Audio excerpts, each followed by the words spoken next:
Hey, what's going on, everybody? Some people were asking about it, so here we go. Normal DPS build is pretty straightforward. It's typical rifle build, M1A. I'm using the two-piece walker, mask, and then the holster. You're trying to obviously get weapon damage, then crit hit damage and crit hit chance. Sacrifice chest is pretty standard. You could swap this out for chain killer if you want, but I like the glass cannon, works to be pretty good. Other piece Providence, of course the gift, that's the name backpack. That's also really good. I really need a better one, but this is the best one that I've been able to find so far. Contractor gloves, the damaged armor is really good in this. This one's pretty good. It's almost perfect. And then of course Fox prayer knees, damage out of cover is really good. I think I got these ones the other day from the vendor from Cassie, so yeah, it's pretty good. Then the second one that I use just this modified. This is just for different skills for the second boss. Basically equipping the Sweet Dreams. Sweet Dreams is really good to kill purples, obviously, in the raid. You just melee them and then burst everything down with your M1A. So that's really nice. For the second boss, if you do end up tanking, there's a hazard protection build that you can make. The three-piece Foundry, two-piece Gila, and then Y'all to get 100% burn resistance. You're getting, I believe it's 20% from the demo specialization, and then the rest you're getting from the pieces. So of course everything is you're gonna roll everything 10% hazard protection.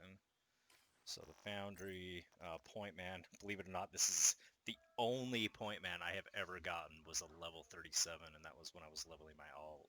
So I still don't even have a level 40, but for now, this is fine. It works. It's mainly about getting the hazard protection, and then obviously the perfect Vanguard is a nice buff for your allies.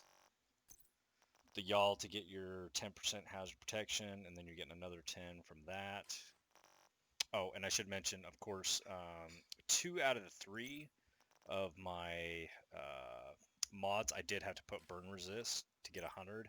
Actually, with one of them, I think I was like 99.5 because I don't have very many SHD levels. If I obviously had more, then I would be able to slap in like a protection from elites and only need to use one mod. But for now, that is what it is. Protector's also good on a backpack. You know, nice little buff for your allies. Yeah, so there's that protection from elites that I ended up putting on that one. I could re-roll this, you know, get a little bit more, but I'm already at well over 100 for burn resist, so it's fine. And I'll just show you that really quick. I think it's quite a ways down here. Yeah, so 100% burn resist. So it's literally just to make sure that you're invulnerable. You could also use it for the third boss if you wanted to sit up top and not worry about the fire. I mean, there's other applicable uses for it, but the main use is for the second boss being the tank, just literally sit inside that room and not take really any damage. Um, the other tank build that I use this for the last boss. It's mainly, you know, the tardigrade. That's the nice ally buff that you're using. Of course, you want to use the Ravenous on the last boss. This interrupts, so you shoot a shot from your right shoulder, and then you swap to your left shoulder, and then shoot again, and then that causes basically an interrupt on the boss. It actually detonates, so same thing, you can use a sticky explosive. So when she does that little animation that does a ton of damage to your teammates, you really got to make sure you're interrupting that. So this just, you know, has like 2.1 million, you know, 1.8 probably and up is plenty. But yeah, you're just trying to stack a bunch of armor and then be as tanky as possible just so that you can do the key runs and then try to stay on top of the boss. And I actually use shock resistance on all the mods. So you can kind of spawn lock her a little bit when she first comes out of that construction little van kind of container. You kind of just sit on top of her, especially if you're using another tank. And so the shock resistance is nice to have. But yeah, so there's that build. Um, Pistol build, so this is good mainly for the last boss if you're DPS. So when the Chungies come out, what you're trying to do as a team is destroy that chunky before he falls on the ground. Because if you do that, the key will actually drop at the person's feet that's closest to him rather than falling where he dies. But the key is you have to kill him before he actually touches the ground as he's running from the train car out. So basically, the whole idea of it is you're charging up the quick draw right here. And it's just kind of like over time. I don't know how long it takes, probably like 20 seconds or something. So once it charges up, then you can take a nice, it's kind of like a big, nice nuke shot with your pistol. And obviously, if you have the new one, the new pistol, that's going to be better. I'm still waiting. I have to wait till Tuesday for the reset to get it. But yeah, it does quite a bit. You basically can do 20, 25 million damage with a pistol. So if you have 5 or 6 DPS taking that shot, you just instantly nuke that chunky and the key will fall at your feet, which allows you to skip a phase. You can use this honestly like throughout the raid. It's pretty good, just every once in a while. Like another good use is on the third boss. When you're breaking those lava crates, that pistol will almost one-shot that lava crate, so it's pretty nice. So like I said, there's definitely some multi-uses that you could use for that. Healer build, you're going to be using the 4-piece future because this is just so good. It gives you and your allies 15% buff. So honestly, you need to be running a healer throughout the raid, just literally for that. And then of course, healing is crucial. That's super nice to have. I'm basically, for the most part, been running a mixture of repair skill and skill haste, mainly skill haste. The healing on this just, I mean, it's crazy. BTSU gloves, of course, you can overcharge, so you can do things like on the first boss, right as he drops down, you could proc the overcharge for all your guys doing skill builds, or even like your demo guys if they're using like the heavy artillery, that kind of thing, just to do that much more damage. That's really nice to have. So definitely run BTSU gloves with this. And then of course the Alps bag, if you can get it with Safeguard, that's really nice just because look, I mean, it's going to make your repairs do, twice as much. So that's really, really nice to have. This bag I got really lucky getting. This one's kind of a hard one to get. Crowd control. This one's really good. You could use this throughout the raid. It's really good on like the right before the first boss, kind of the rail yard as you're leading up. As all those ads spawn out of the doors, if you can lock them down. Also, it's really good. Boss 3, as all the ads are coming out, locking them down, and then of course when it's the final phase of the third boss, when you're burning them, if you can CC them in place, it's really, really crucial. I mean, it's all about, of course, your riot foam, but look at this thing. I mean, you're talking a 17-second ensnare. I mean, that's crazy. And then it's got a, not too bad of a cooldown. Mine, I'm running 7 charges, 17.8-second cooldown. But the vial basically allows you to apply dot damage over time with your status effect skills, so that's pretty nice. It really doesn't do a ton of damage, but a little bit extra is always nice. And then of course it's really mainly you're trying to get the 4-piece eclipse because your status effects are going to spread. So when that enemy dies, it's going to spread to all enemies within 15 meters, and then it's going to give it an additional 15% duration. So you want to roll status effect on all of these. So all 4 of those eclipse, you're going to run status effect. And then the bag, if you can get, shock and awe, that's pretty good because when you're applying the status effect, it's going to increase your skill damage and repair by 20 seconds, or for 20 seconds for 20%.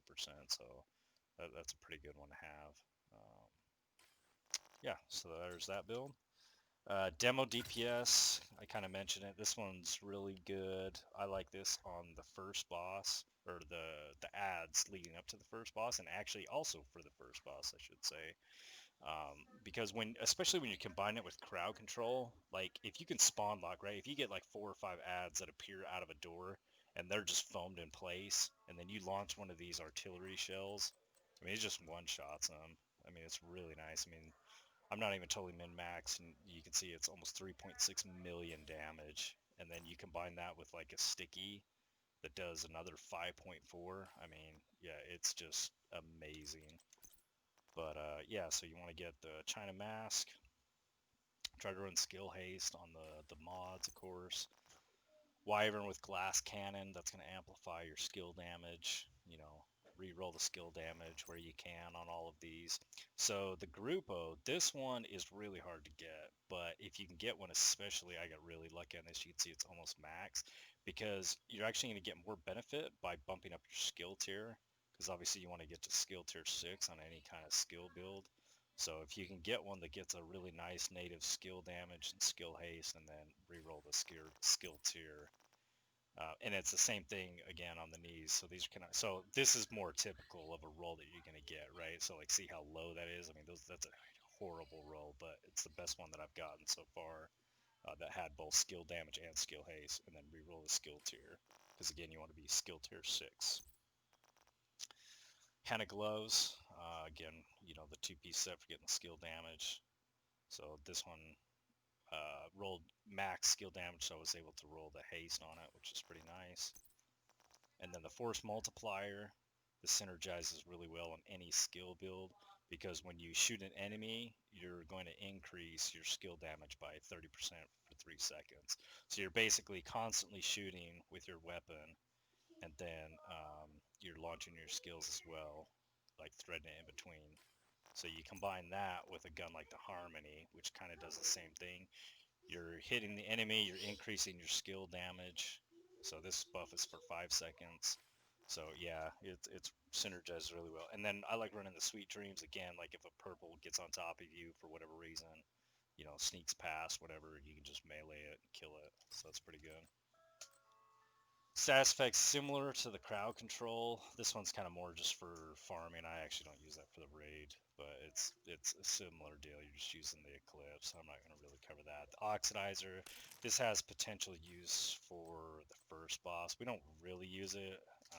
We kind of played with it a little bit, but you could try this. You could run the 3-piece hardwire. You know, of course, you want to get skill damage where you can. Use a glass cannon, because that's going to amplify even your skill damage.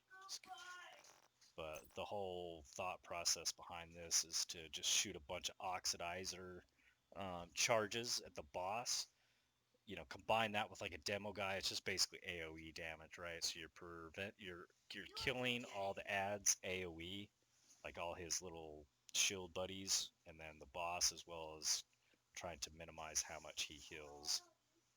Because the oxidizer,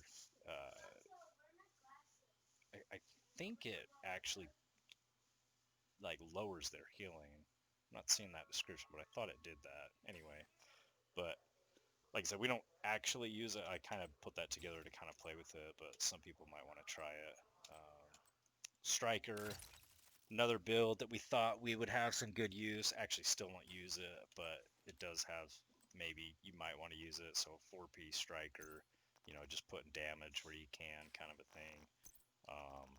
And then like the y'all, we originally were using this to damage the bullet on the last boss. We were basically just having somebody sitting there and, you know, sit in cover and just absolutely just unload on this thing. Um, the Sleipnir, you kind of pocket that and then just unload. So potential use with that. Farm build, that's just for like generic stuff, and I already covered the hazard protection. So yeah, those are mainly the builds that I've been using as of late. Hopefully that's helpful. Let me know what other builds you guys are using. Have a good one.